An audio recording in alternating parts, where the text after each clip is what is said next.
khôi tuôn na gram ma hin amun mi an lâu ser tu Pathian abeka khat zum chung taksa thin lung khara dam na kasi unaw hoi do dam na kripan ve chan hallelujah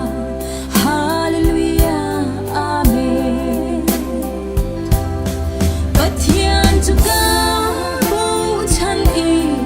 abekam chu ka thang tha ama chuka Bochan I ka thin aphang khau lo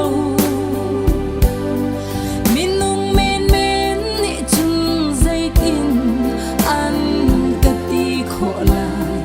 dau o thlo thi na tin thau than mi boy crazy su zai zong bial te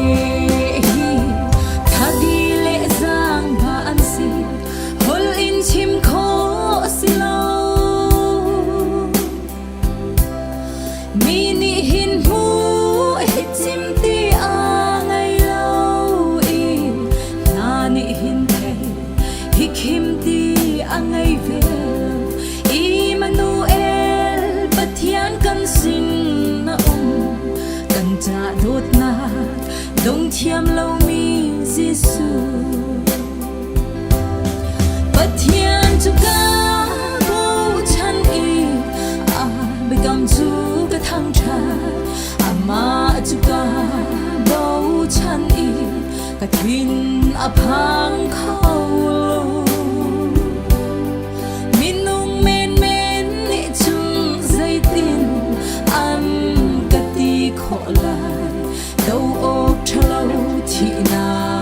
kin thau than mi boy crazy su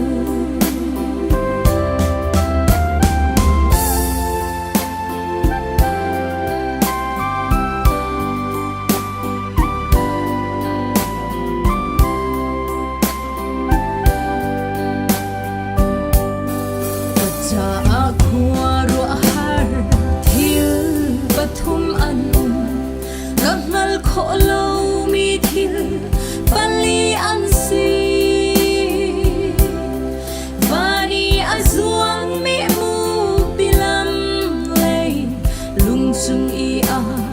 kal mi rulam an si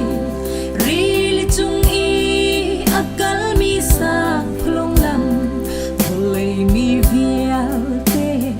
jeu nak pe tu crazy su Pathian chuka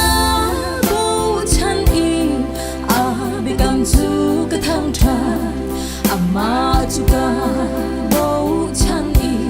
ka thin aphang khau lo minung men men ni chung zai tin an ka ti kho lai dau ok thlo thi na kin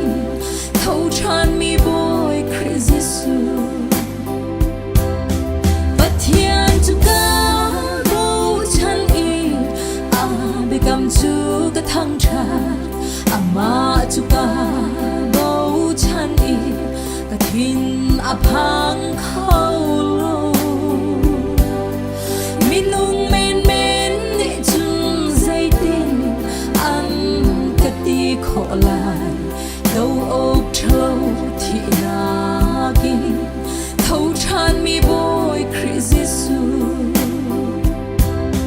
dau ok thlo thi na kin thau than mi boy crazy su